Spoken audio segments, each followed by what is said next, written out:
Dan Beast Media, appreciate you being here.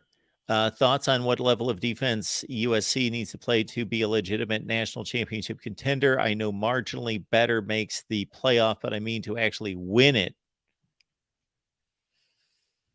Well, I mean, hard to measure, in numerically, but in terms of like what you see on the field, that's pretty simple. Is that, when you look at Georgia, when you look at, the other top defenses in the country, like they have heft, they have physicality at the point of attack, at the line of scrimmage, running backs from getting to the next level.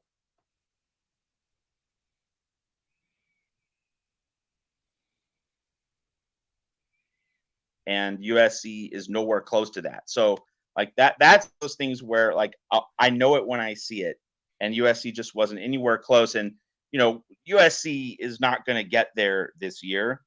It's going to take more recruiting classes. It's going to take more movements in the transfer portal. It's going to take more building of depth.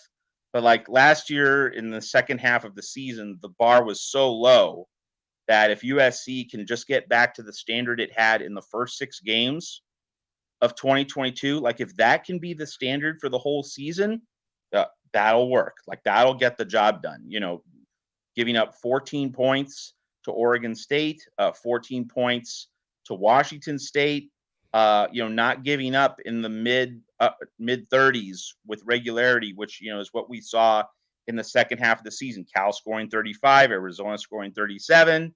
USC was actually not getting torched in the first 6 games of 2022. If that can be the standard the whole way, not half the season, but the whole season, that should get it done in terms of winning the Pac-12 championship and being very much in the playoff hunt. But that's going to be a challenge because we've seen just how far behind USC is in terms of its defensive development, and you're losing Tuli Tuipulotu, from that mix.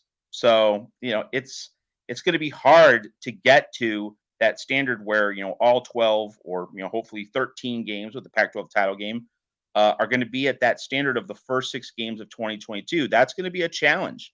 I'm not going to sit here and say I'm optimistic that USC can play a full season the way it did play the first half of the 2022 season. But like if that can be the 2023 standard, like that would be a very good thing.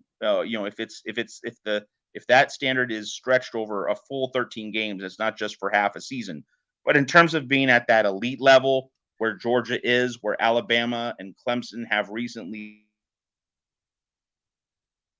been, that's going to be a multi-year project and probably not for several more seasons. And of course, in terms of the conversation surrounding USC's defense, we have to see if Alex Grinch is able to deliver at a certain level this season. Like this is the prove it year for Alex Grinch.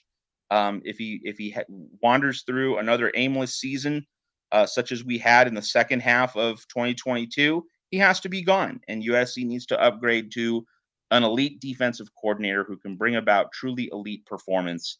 And of course, we'll get to revisit that question when we get into the teeth of the 2023 schedule. The 2023 schedule, as most, if not all of you know here at the Voice of College Football, it is a backloaded schedule. The front of the schedule is pretty soft, really shouldn't pose too many problems for USC. So we're not really going to learn about this team until the gauntlet begins. And that's Notre Dame on the 14th, then Utah, and then 2 weeks later, November 4th, Washington, November 11th, Oregon. Those 5 weeks, those 4 big games against the Irish, the Utes, the Huskies, the Ducks, in that 5-week span against those 4 teams, we're going to learn all about USC's defense. We're going to learn all about Alex Grinch, and then we'll be in a position to really evaluate the long-term future of the program.